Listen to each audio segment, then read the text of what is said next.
Care sunt opțiunile mele? Sincer, sunt la capătul minților. O să încerc să fiu scurt și concis, pentru că aș avea nevoie de niște sfaturi. Locuiesc cu mama mea în vârstă. Zilele trecute, unul dintre vecinii pe care îi cunosc de când eram copil era afară, țipând la geam. I-am spus să plece, că e târziu. Era evident că era bețiv.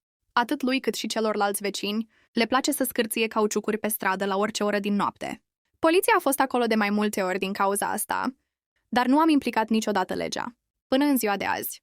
Când i-am spus să plece, s-a întors cu alte 3 persoane care îmi loveau ușa cu piciorul.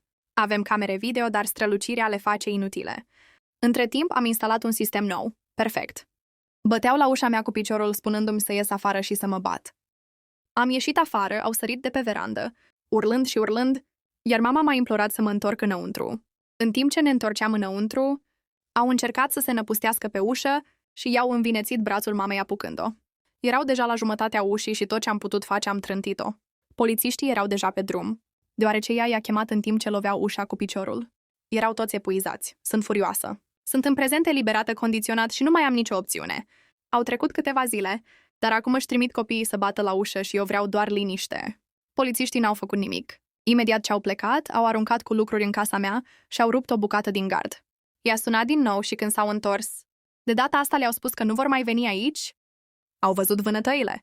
Știu cine sunt, pentru că nu este prima dată când cineva sună din cauza nebuniei. Vreau doar liniște. Fac tot ce pot să-mi păstrez calmul și să nu arunc tot ce am obținut din greu.